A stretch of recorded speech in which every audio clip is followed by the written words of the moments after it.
Question, yan. Related to doon sa past videos ko about sa permanent resident. So, kapag kasi naka 5 years ka dito, is pwede kang kumuha na exam to be permanent resident here in Czech Republic. And then after 10 years, pwede ka ulit kumuha na exam para maging dual citizen dito sa Czech Republic. But, syempre, paano naman kung kagaya ko natamad? Diba, hindi ako nag-aaral, hindi ko alam kung paano conjugate ng sentences dito, or hindi ko alam kung paano makipag-usap ng fluent sa mga Czech national, and hindi rin ako nag-aral ng history or basta something about Czech Republic. So, wala akong karapatan or wala akong, kumbaga, hindi ko kaya na mag-exam. Kasi alam kong babagsak lang din naman ako, di ba? Kasi hindi naman ako nag-aaral, something like that.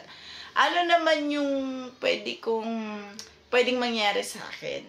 So, kapag po ganon, halimbawa, hindi kayo nakapag-aral, hindi kayo wala kayong kahit na ano, so, sa isip nyo, basta trabaho lang ako ng trabaho. So, okay lang po yan dito sa Czech Republic. So, infinity contract ang tawag po doon. So, it's up to you kung gusto nyo magtagal dito sa Czech Republic na hindi po kayo permanente, or kung gusto nyo na parang contract lang. Kung baga, as long as gusto ka na Czech Republic is work ka lang dito kahit hindi ka po permanent resident or citizen dito sa Czech Republic. So, meron nga lang syempre na mga advantage kapag naging permanent residence ka dito sa Czech Republic.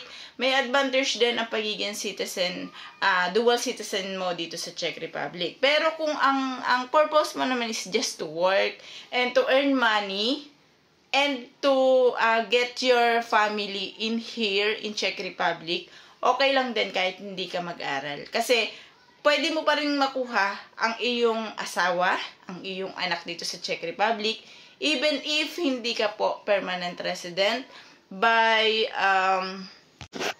getting them. So, may bayad nga lang ang pagkuha sa kanila. So, sa ngayon kasi, as of, ano ba ngayon? October 2025. So, I think nasa 80,000 crowns na yung bayad. I'm not sure, more or less.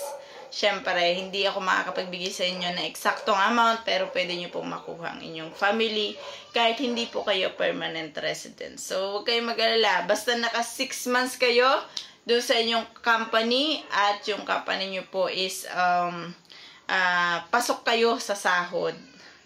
Yan. Pwede po ninyong makuha ang inyong family or yung asawa at ang anak nyo po dito sa Czech Republic. So, kung kayo ay may anak, so single mom ka, pwede mo makuha ang anak mo.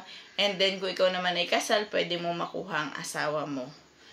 Kung hindi naman kayo kasal at live-in kayo, pwede mong makuha. Pero, syempre, ibang bayaran nun. So, ikaw makipag-usap sa mga consultant regarding po diyan. So, meron na ako mga videos niyan. Panoorin nyo na lang sa ating YouTube channel.